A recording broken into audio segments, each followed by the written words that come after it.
Hey everybody, it's Angel from Halo Inspirations. We give you inspirations to help you spread beauty and joy through your quilting journey. Happy Hump Day, happy Wednesday to each and every one of you. I'm so glad you stopped by. This week is another basting video. I've already done 4, I believe, and I'll put the playlist link up here. I don't know which side it's on. And just in case you're interested, but this one's a little different. I saw this product, I don't know, a couple years ago, and it's called Free Fuse, and it's by Quilters Select. I'll put the link for where you can find this if you're interested in the description box below. I am not an affiliate. I'm just doing this to give you all some inspiration on how maybe you might baste your quilts. And at the end, I'll do a little tips session, just a short one, because after using it, I do have some tips for you. I do give some during the initial video of the how-to, but at the end, I learned some more things, so I wanted to share those also with you. But I will tell you that I do like this stuff. So, Free Fuse by Quilters Select. Awesome. I am also going to use parchment paper and of course my iron, and I'm going to see you in my dining room in just a bit. Okay, so here we are in my dining room, and I decided to do it in here for a couple of reasons. First and foremost, as quilters, we find resources that we have in our homes. We have spaces that are different. And I will say that I have a dining room table that will allow me to do this type of quilt, even without the leaves in. If I put leaves in, I can do a bigger one. But I just wanted to be normal, because it's normal that we take over different parts of our homes, right? So here we are in my dining room. I have brought in my ironing board. I do have my iron set up. Now I decided to put it over here because I wanted to be able to utilize the entire ironing board to be able to quilt. And I've been heating this up. Now this actually came in out of my sewing room. It has wheels, so it's really easy to move. You don't have to do this.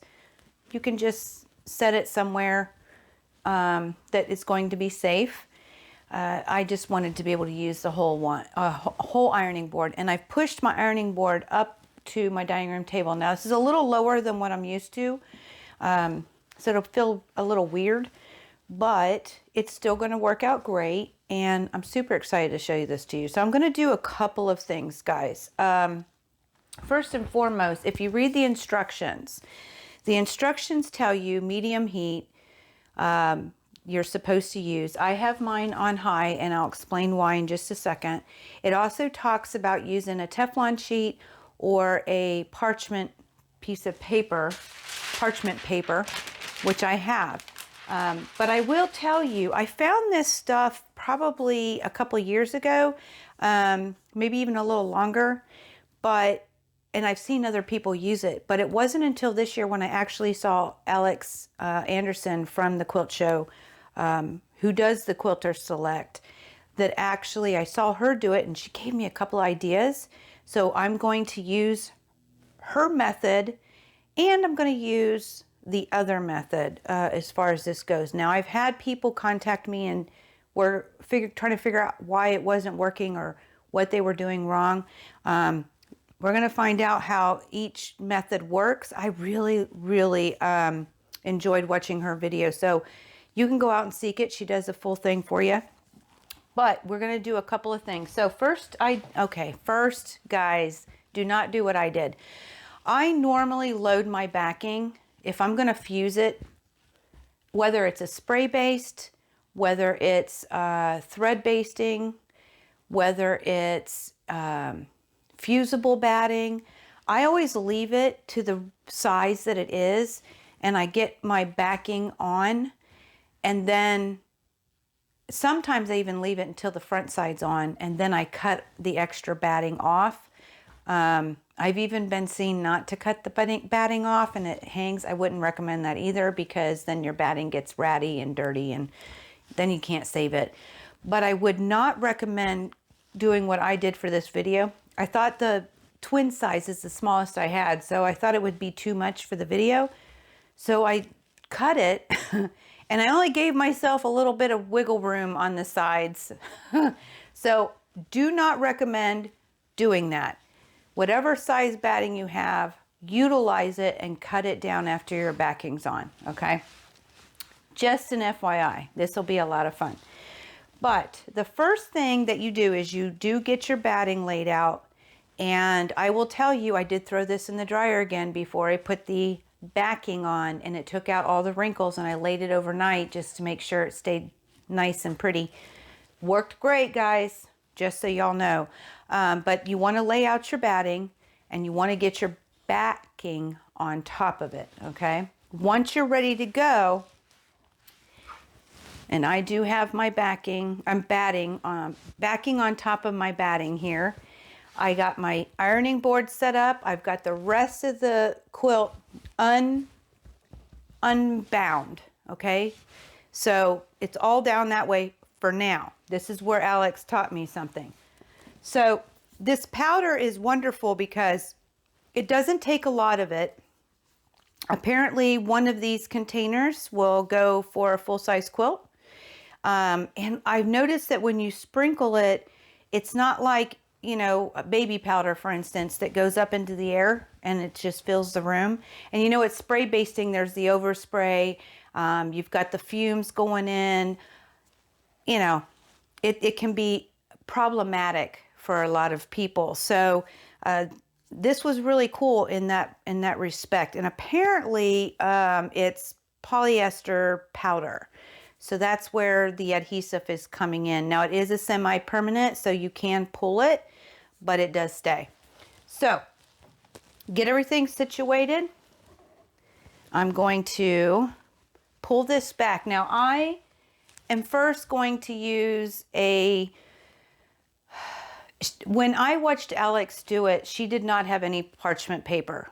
I am going to use parchment paper just because my batting is just a little bigger in some places. And if I get the powder there and it gets on my iron, make sure it stays heated, then it will go onto the iron. And y'all saw my ironing, me clean it. I don't want to have to do that like incredibly difficult way because I got some of the powder on there. So I do have parchment paper to help protect my iron, but in the middle I won't have to utilize that, okay?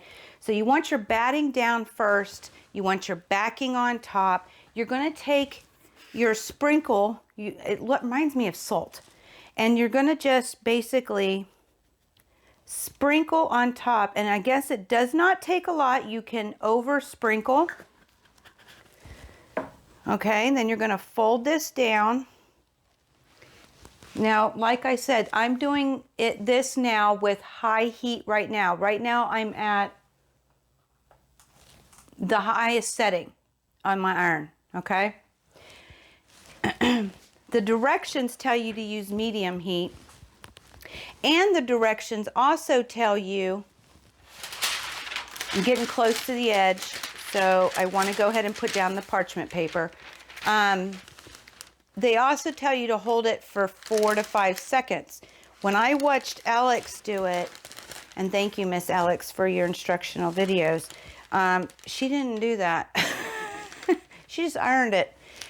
So that's what I'm doing on this side. Okay. I probably should have gone even further with the sprinkles because, look, guys. It's coming up, but it's sticking, oh, it's sticking really, really good, okay? So I'll probably hit that again, but I'm going to go ahead and sprinkle the rest of this. Oh, whoop, about took off the, remember, it is semi-permanent, so you can, if you make a mistake, you can pull it. It is possible to pull it. So I feel like a chef again. You know, we keep having these videos where I feel like I'm doing a science experiment or I'm a cook. And it's fun. It's absolutely fun. So I'm going to lay this back down. Now I'm not going all the way to the edge because I'm going to pull my quilt over to finish that. Oh, this is nice, guys. Look, I mean, it's nice, okay? It does hold. I'm gonna get that corner just a little better. I don't think I did. And because I got so close to it, make sure I have some parchment paper. Now, some people are familiar with freezer paper, where it's waxy on one side and not on the other. Parchment paper is the same paper, but there's no wax on either side. It's just like freezer paper, but without any wax. So I'm just gonna give it a good iron. And like I said, I wouldn't use this the whole time. Because I'm getting so close to the edges. I don't want if I got any sprinkles on the edges, I don't want it to hit my iron, because that would be, in my mind, it'd be terrible. I'm not even going to test that. Sorry, guys.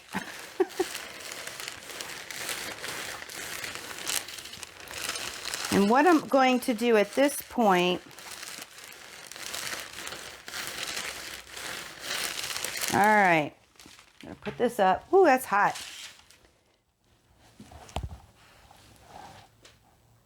Look, okay, just grabbing the piece of fabric. I got a little corner that doesn't have any. It's on there, okay? Yep. All right, so I'm going to scooch this over. I'm going to turn down my iron a little bit because I want to do medium heat. That's minimum, so that's got to be minimum. Okay. Because the directions say to use minimum heat, or medium, not minimum, medium. And I'm going to pull over my quilt, and I got a little space over here to help hang it, because I wanted to use my entire ironing board. And I do not have it. It stops right here. So at this point I'm going to do, I'm going to pull this just a little. Whoop, let's put that back. Pull this down just a little. So my ironing board I can iron with. Okay. And I'm always looking for new basting ideas, because I know you guys are always looking too, especially with space. So I'm just going to sprinkle this on here. Now, I don't know exactly how far it's going to go, so the parchment paper along the edges. Once I get in the middle, I'm not going to use the parchment paper. But get that on there. Pull this back.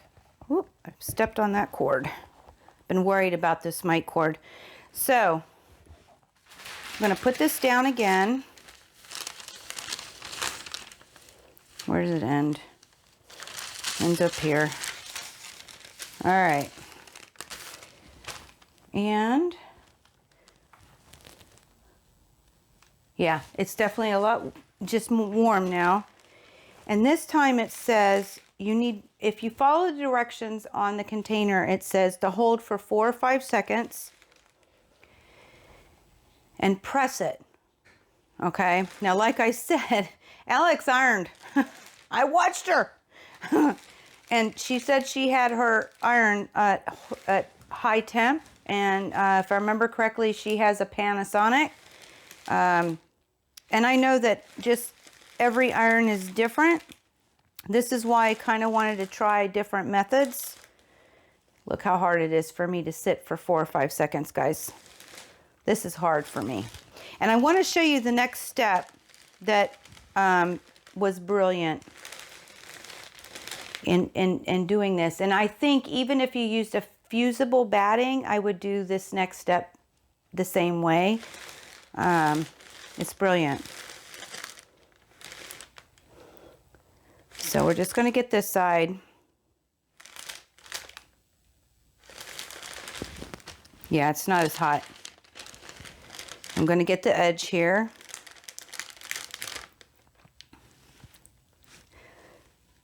I don't like doing this pressing. I don't even like doing it when I do applique or any kind of fusible. It's really, really hard for me to just sit and press.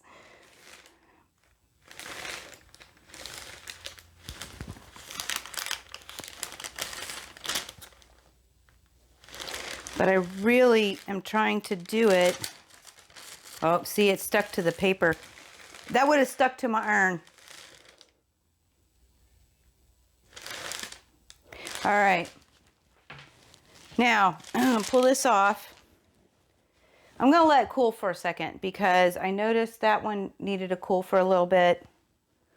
But this is so much not hot as much as this was when I had it blazing. I'm going to see which way real quick might work better. Oh.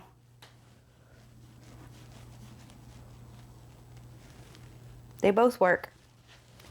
Just an FYI, guys. You can do it either way.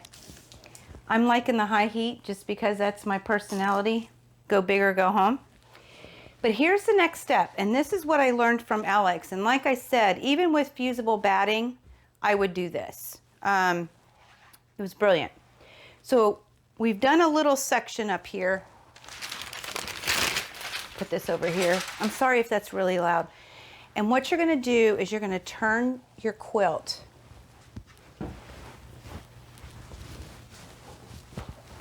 Now, you want to make sure that your floor is clean when you do this, because what you're going to do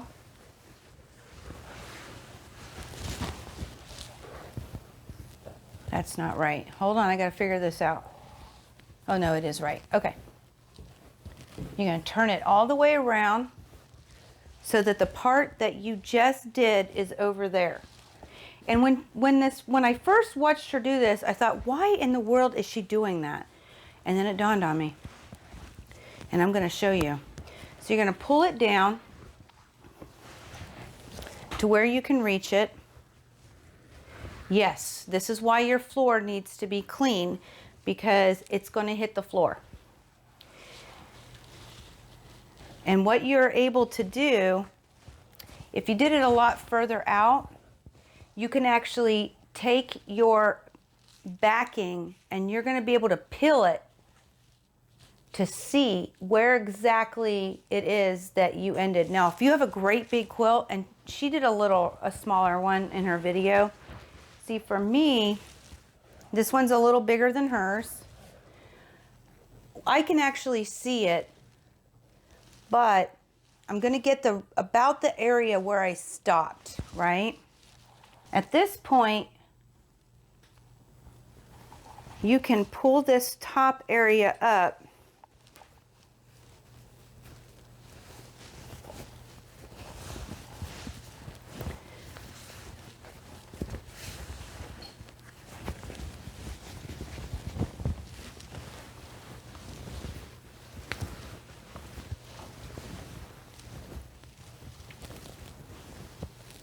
and you can see where the fusing stops. Okay, so that's where you fused all along there. So at this point, I'm going to line this up on my ironing board.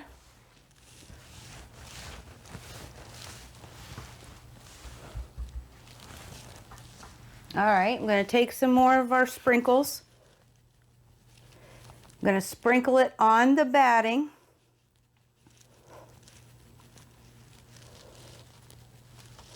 Like I said, we're cooking today.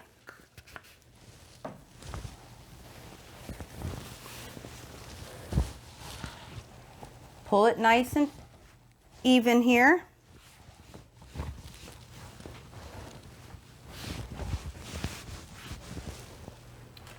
I put it back at high heat and I heard it click. So in the middle here, I'll just iron it. Go ahead and take the edges with the parchment paper, because I don't know where the sprinkles started and stopped. And I'm going to press this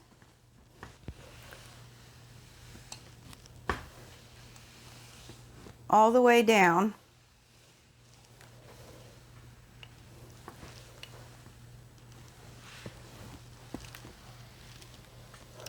And like I said, they say you can over sprinkle. I'm not going to test what happens if you do. I'm just going to acknowledge that you can and try not to over sprinkle. All right. I personally, if I was doing this not on video, I would let it cool a little bit, but I'm going to go ahead and move it so that I can get this outer edge. I'm going to pull this end back up. It will show me where I stopped. There we go. Yep. Whew. This is easy, guys. I am super loving it. A little sprinkle, sprinkle.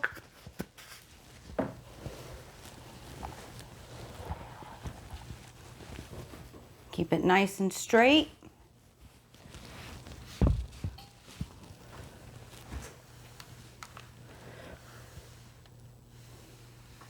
Go ahead and give it a press. Getting close to the edge. So I want to get this parchment paper.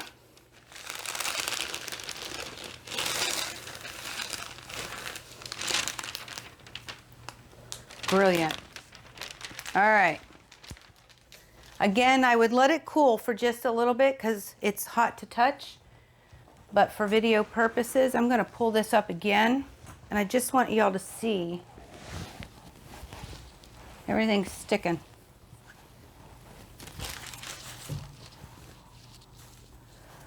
I haven't done yet. I'm going to pull this up.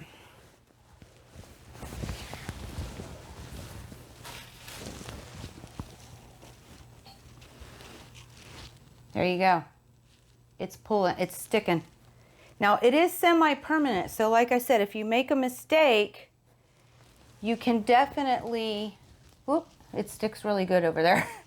You can definitely reposition before it cools too much. I don't even know how much, I'll see in a little bit when we get back after I get this finished, but this is, it is holding, guys, and so you can see it again. Line it up where it stopped.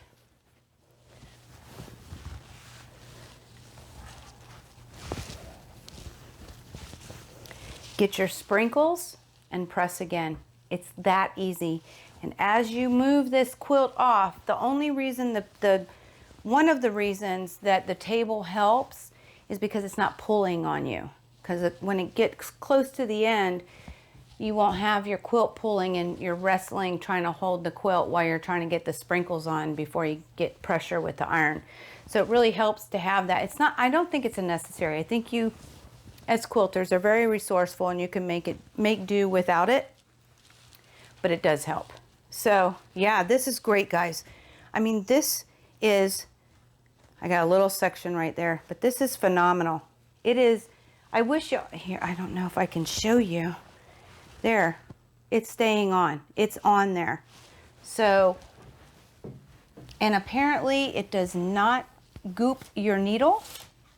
I mean, we have polyester everything. We have polyester batting. This is recommended with 100% cotton or blend, FYI. But you just keep doing this until the backing is on.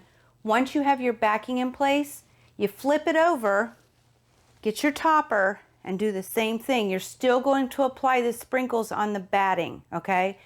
Sprinkles will go on the batting. Quilt top will be on the top of it, and you'll just keep on pressing and getting it all fused together. This is absolutely amazing. I really enjoy this. Thank you, Quilters Select. This is a good product. But I'll be back with you guys in just a sec. Wasn't that fun? I'm sorry. I felt like a cook again. Shaking like a salt, you know, on my food. I feel like I was doing a cooking video. It's so much fun. Just saying, it wasn't a hard process. It was actually very enjoyable, but I do have some additional tips and tricks, or they're not tricks, they're just tips. So I did want to show you first that I did get it basted. Hallelujah. So now the quilting can begin. It is all ready, guys, and it is on there. Truly, it truly is on there. So we're ready. I'm going to do some quilting on my domestic this time instead of the long arm. So it'll be a lot of fun. But some of the tips. So if you are experiencing that it's not sticking as well as you'd like, I would encourage you to either press it longer instead of ironing. Okay, I did find that was a little helpful at times.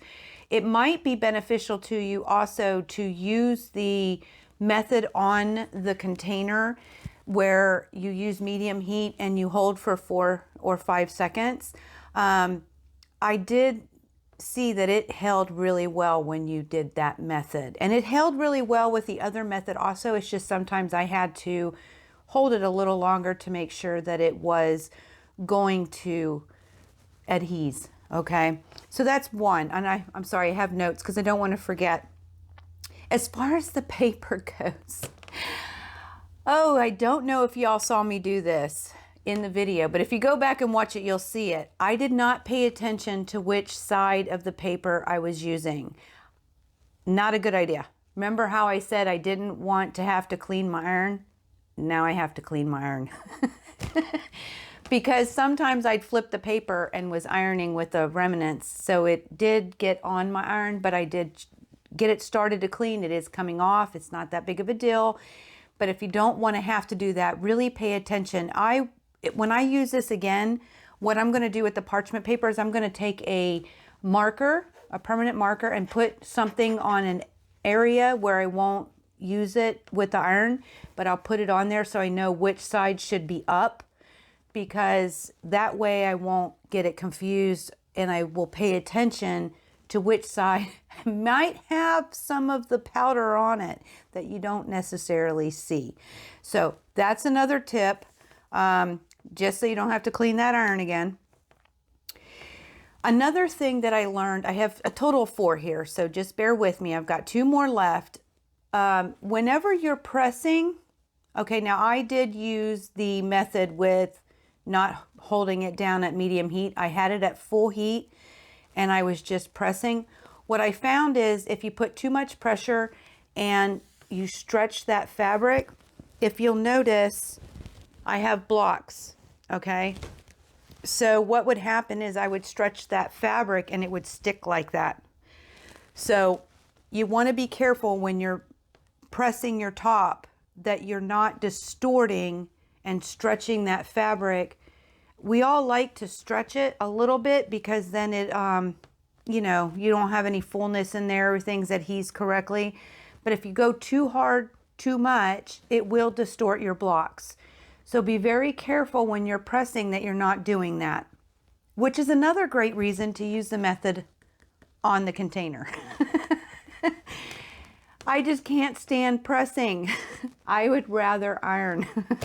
I don't have the patience. I'm going to be honest. So, but that brings me to the last one. If you feel like you made a mistake or you need to correct it, I have found that leaving it cool a little bit before you mess with it makes the adherence much stronger. Okay, when it's still warm, it's very easy to pull. So if you do make a mistake or you see a pucker or something in it, it would be advisable on my end as somebody who's experienced using this now to do it while it's warm and then re-adhese, repress, okay? It just makes it easier. It still does come undone. You still can pull it if it cools, but what you'll notice is that sometimes the batting will stick. It'll pull from the batting and it'll stick and it'll cause like a little area that may be thinner. So it's not a big deal in my world, but if it's something that concerns you, I would, if you see a mistake, check your work as you go, and if you see a mistake, pull it back before it cools. Once it cools, it still will come back, I just noticed that some of the batting still sticks because it's, you know how batting is. You pull batting and it comes apart. So just an FYI, there's another tip. But outside of that, I'm telling you guys, this was really easy. Now, I will tell you also, I will still probably use, if I'm doing this on my domestic and I'm doing a really big quilt, it will be a toss-up between this and my homemade spray baste that I make. It'll be a toss-up. I do have the floor space. You can do that on a table too, but it's much different. I prefer to do that on the floor. But anything that'll fit on my table, I definitely will use this, or anything smaller. And I really do think you could just do this with an iron. You have to play with it a little bit because you don't want it to pull everything when it gets too much weight on the other side. So it'll be an up and down for me. I'll go back and forth, but I will use this again. And there are other things that you can use this for. It's not just for basting. It's a fuse. So there are other things like applique, and they list some other ideas on here. So if you get some, you know, anywhere where you're using fusible is probably going to work with this. So it's a great product, guys. I really did enjoy it. It's just a little different, but it might actually be something that you use because it's not hard, number one. Number two, you know, you don't need a whole bunch of space because you can work as you go. You know, if you have this great big quilt and you have a little bitty tiny space, you can baste as you go. So this is, I'm telling you, this is a really great product. You may want to try it out. See if it works for you, because what works for one may not work for the other, and vice versa, right? So I just wanted to give you a little bit of inspiration that this may be something you want to try.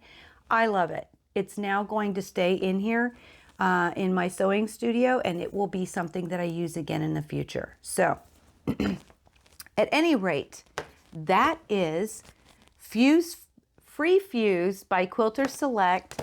And thank you, Quilters Select, for delivering a great product. You never let people down. They have a lot of great products out there. You might want to check them out, and I'll put the main link down there too. I'll put the link for just this, and I'll put the link for Quilters Select, because they got a lot of great products. So you might want to check them out if you haven't before. And at any rate, guys, that is Wednesday. That is Hump Day. Now, I will be again on Facebook Live at 3 p.m. Eastern Standard Time. That's because I live here in Virginia. So I will be there for any questions or, you know, any comments that you have. I'd love to hear them. If you've used this, I'd love to hear it. Please drop it in the line below. Tell me what your concerns are, or maybe other tips that you may have. Love to hear that. We all would.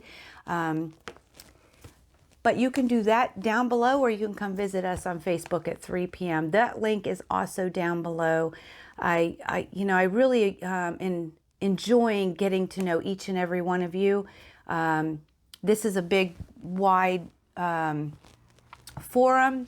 There are a lot of you in here, but there's a lot of people that we've been talking, and I think y'all are awesome. I love having you guys as my quilty friends, and it's the highlight of my day when I get to come out and talk with you and have this experience and hear from you and what works for you, what doesn't, maybe questions, maybe comment. I love every single one of it. So I encourage you to participate in any conversation.